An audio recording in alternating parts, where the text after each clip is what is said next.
మిత్రులారా, బండ్ల తారకేష్ ఈ పేరు నేను ఇప్పుడే, అలాగే ఆయన పుస్తకం విడుదల సందర్భంగా ఇక్కడికి రా ఆయన చూడటం.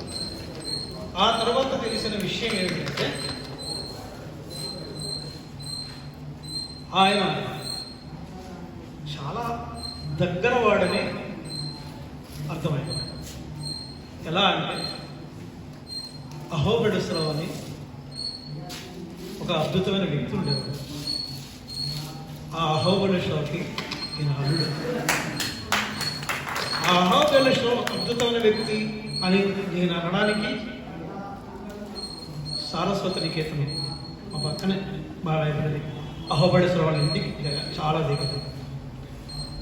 నేను చాలా కార్యక్రమాలు జరిపినప్పుడు ఇలాగే ముందు వరుసలో ఆ అహోబిళేశ్వరరావు ఉండేవాడు. ఇప్పుడు వారు లేరు, కానీ ఆయనే నాకు కనిపిస్తున్నాడు. ఈ సభలో ఉంటుంటే ఇదంతా చూస్తూ ఉంటే ఎంత సంతోషపడేవాడు. మిత్రులారా, ఇంతకంటే నేను జ్ఞాపకాల్లో ఇంకా చాలా చెప్పచ్చు, కానీ టైము ఆయనకు అభినందనలు తెలియజేస్తున్నాను.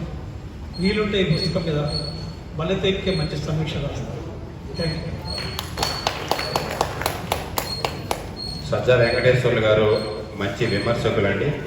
సజ్జవారు మల్లితీగలో మీ యొక్క మనం బండ్ల మన తారకేష్ గారి యొక్క బుక్ మీద సమీక్ష రావాలని కోరుకుంటూ, ఇప్పుడు వేదిక మీద అందరి ప్రసంగాలు అయిపోయి మన సభ మర్యాద ఏమిటంటే అందరి వక్తల యొక్క ప్రసంగాలు అయిపోయిన తర్వాత ముఖ్య అతిథి వారి సందేశం ఉంటుంది.